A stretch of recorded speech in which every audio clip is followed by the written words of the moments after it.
Hi, everybody. This lesson is about the accusative case and the ablative case, and particularly with prepositions. But first and foremost, I wanted to show you a review of the accusative case. All right, so if you're looking on with me, you're seeing here we have the accusative case, and we have its various endings. Okay, so we have first declension nouns, second declension nouns, and third declension nouns.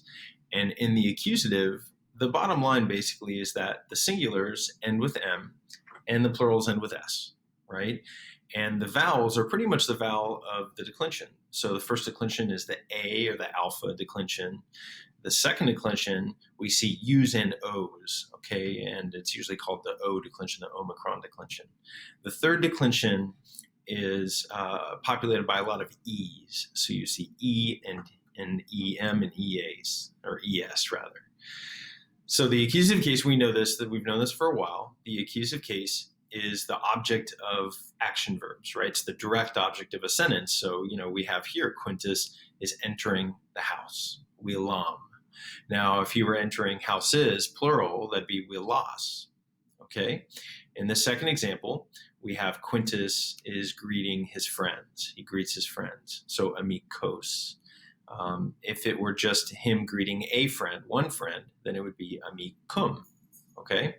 I could have put a merchant in here too, right? If Quintus is greeting a merchant, it would be Quintus mercatorem salutat. And if it's a bunch of merchants, Quintus mercatores salutat. All right. Now, the one other thing that you have seen before, but we haven't really concentrated on it, is that we do find that the accusative is the object of some prepositions. And it's a bunch of them. It's a bunch of prepositions. So I've given you two here that are examples. So Quintus is walking per Willam, so he's walking through the house. And Quintus is hurrying ad mercatores, toward or to the merchants. Okay, so that's all review. We've known this for stages 3, 4, 5, 6. We've known this for a while. Okay, the newer concept here is the ablative case. All right, now the ablative case looks like this. All right, I'm going to hide the rest of this here for a second because I want us to really focus on the forms. Okay, now the bottom line is that the ablative, the singular, is basically just the vowel of the declension. So remember up above, I said in the accusative, it's the A declension for the first, the O declension, sometimes U for the second, and then E there for the third. Even though the third, technically, it's the consonant declension, but we see E pop up a lot, okay? So here's the ablative. So it's just A in the singular. It's an O in the singular. It's an E in the singular. It's just the vowel of the declension that we see, all right? In the plural, you're going to hear me say this a lot, and I do this intentionally in class, ises and ibises, ises and ibises. So is, and then ibis here for the third declension. All right. Now, the use of the ablative is really easy right now here. It is the object of certain prepositions, okay?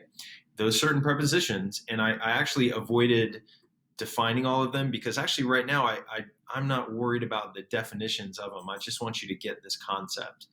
So with ab, de, ex, pro, cum, in, sine, sub.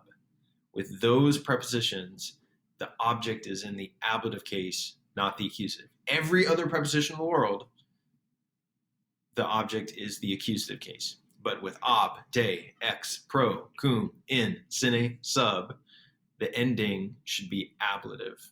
Okay?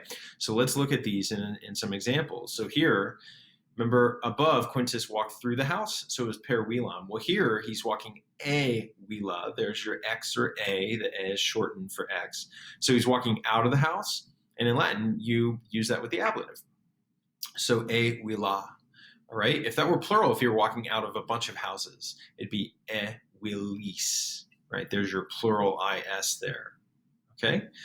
In the second sentence, he's hurrying, and he's hurrying not to the merchants this time or to his friends, ad amicos or ad mercatores.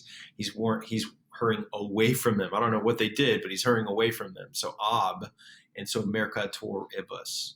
Okay? So there's two things here. One is we just have to know the case endings. We have to know the terminations, M's and S's, and then when those pop up in sentences. And then over here for the ablative, same thing. The vowel or ises and ibises. And then when to use them. Ob, de, ex, pro, cum, in, sine, sub. Say it with me. Ob, de, ex, pro, cum, in, sine, sub. In fact, in my classroom, if we were in person, we would just be chanting this like over and over and over again. And for whatever reason, I don't know why, but for whatever reason, it sticks. So this is accusative and ablative. In this quiz, guys, I'm going to give you a sentence. And the sentence might be quintus, not quingus, but quintus. And then I'll say like pair, and then I'll say house, and then ambulat. And I'll give you that house is willa, willi, okay, the word that means house. This is the dictionary entry for it, the nominative and the genitive, willa, willi. And so you need to supply what that would be. And so first of all, we have to realize, well, pair is one of our prepositions that needs an accusative. So then we have to figure out, okay, well, what do we need? And it's house, it's singular. So you're going to fill in that blank with willam. Okay, so again, pair takes the accusative. Pair is not one of ob, de, ex, pro, cum, in, sine, sub. It's not, so it takes the accusative. And it's only one house, so willam. Now, if this were houses, then we would do wilas.